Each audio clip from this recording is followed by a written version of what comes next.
ఇది మా మునగ చెట్టే అండి. ఈ మునగ చెట్టులో మునక్కాయలైతే చాలా అంటే చాలా పొడుగ్గా బాగా వస్తూ ఉన్నాయి. ఈ మధ్య వచ్చి కొంచెం షార్ట్‌గా వస్తా ఉన్నాయి కాయలైతే. అలానే ఈ మునగ చెట్లు మునక్కాయలు కానీ, మునగాకు కానీ చాలా అంటే చాలా బావుంటుందండి. చాలా టేస్టీగా కూడా ఉంటుంది ఆకైతే. ఈ మునగాకు తాలింపు మన హెల్త్‌కి కూడా చాలా మంచిదండి. ఆడవాళ్ళు 3 నెలల పాటు ఒక గుప్పెడు మునగాకులను తీసుకుంటూ ఉంటే రోజు వాళ్ళకి బ్లడ్ షుగర్ తగ్గుముఖం పట్టే అవకాశం అయితే ఉంటుందండి. అలానే ఇప్పుడు థైరాయిడ్ సమస్య ఎక్కువైపోయింది కదా! రోజు మునగాకు తీసుకోవడం వల్ల థైరాయిడ్‌కి కూడా ఒక బెస్ట్ మెడిసిన్ అని చెప్పొచ్చు. సరే కానీ ఇప్పుడే ఫ్రెష్‌గా మునక్కాయలైతే తెంపినామండి చెట్టు నుండి. ఈ మునక్కాయలతో చాలా రెసిపీసే చేయొచ్చు. మునక్కాయల సాంబార్ కానీ, మునక్కాయ పప్పు వేసి పులుసు కానీ, లేకపోతే మునక్కాయల తాలింపు కానీ, మునక్కాయ తీగూర కానీ ఇలా చెప్పుకుంటూ పోతే చాలానే ఉన్నాయండి.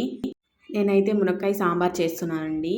మునక్కాయ సాంబార్ ఏం లేదండి. ముందు మనము మామూలుగా పోపు ఎలా పెట్టుకుంటాం అలా పోపు పెట్టుకోవాలి. స్టవ్ ఆన్ చేసేసి ఆయిల్ వేసుకొని ఆవాలు, జీలకర్ర వేసుకోవాలి. వేగిన తర్వాత మనము ఆనియన్స్ కట్ చేసుకొని వేసుకోవాలి. ఆనియన్స్ కూడా పచ్చివాసన పోయేంత వరకు వేయించుకొని అందులో మనం కట్ చేసుకున్న మునక్కాయలు, క్యారెట్ వేసి బాగా వేయించుకోవాలి. ఆ తర్వాత రుచికి సరిపడా కారం పొడి వేసుకోవాలి. కొద్దిగా మనము ధనియాల పొడి వేసుకోవాలండి. కొద్దిగా సాంబార్ మసాలా వేసుకొని ఇవంతా బాగా మిక్స్ చేసుకోవాలి. ఇవంతా బాగా వేయించుకోవాలండి. ఇదంతా బాగా వేగి ఆయిల్ అనేది పైకి రావాలి. అసలు ఈ మునక్కాయ సాంబార్ అయితే చాలా బాగుంటుందండి. ఇవంతా వేయించుకొని పక్కన పెట్టుకొని నేను ముందే కుక్కర్లో అయితే పప్పు అయితే ఉడికించుకున్నానండి. 3 విజిల్స్ వరకు ఉడికించుకొని పక్కన పెట్టుకున్నాను. అందులోనే టమాటాలు కూడా వేసి ఉడికించుకున్నాను.